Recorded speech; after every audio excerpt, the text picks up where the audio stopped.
Afternoon all.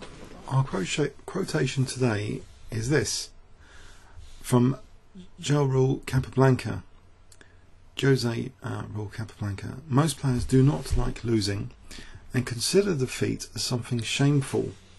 This is a wrong attitude. Those who wish to perfect themselves must regard their losses as lessons and learn from them what sort of things to avoid in the future. And that's quoted from Capablanca. I think Kasparov has taken this further. If you look at Kasparov's video about going over games, even games you won might have mistakes and imperfections and can be sources of learning points, and games you drew, of course. But I think because there's negative attitudes relating to losing, your ego might be wounded or whatever, then maybe it's difficult to see immediately the positives after losing.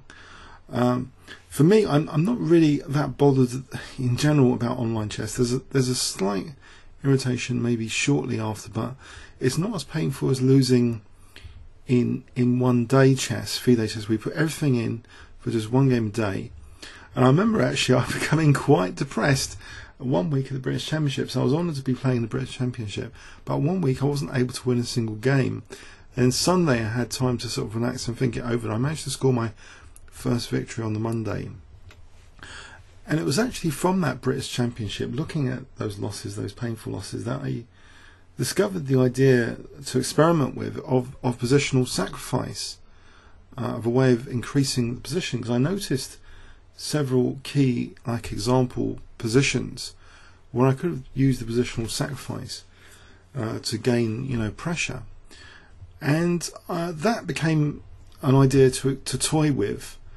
And personally, I like toying with ideas in chess at an abstract level. So even though the immediate ego or whatever is wounded, if you're toying with ideas, you know that in the future you've got some new ingredients to your play that you're trying to sort of test.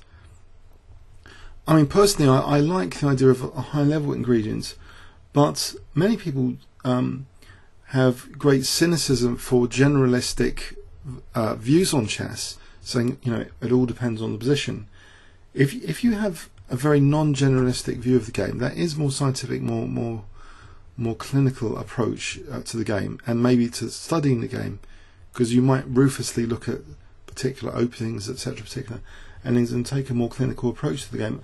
A generalistic view, though, of the game is offered by some of the greatest writers in the game, like Nimzovich, and maybe more modern, Jeremy Silman, talking about imbalances. I like the idea of high-level concepts, basically, which you could experiment with. So this idea of losses being something to do with ego, that's kind of short-term effect, but for the longer term effect, really I think we're all trying to create not just wins, but beautiful games, interesting games. I would hope that most of us are trying to enjoy the game to the maximum. So, okay, the ego associated with losses is particularly prevalent, leading, you want to throw away the game score, you don't want to see it again, that kind of attitude. But hopefully, as I say, that's only a short-term effect of the game. And from your most painful losses, as I've discovered, you can find the most interesting lessons. Comments or questions on YouTube? Thanks very much.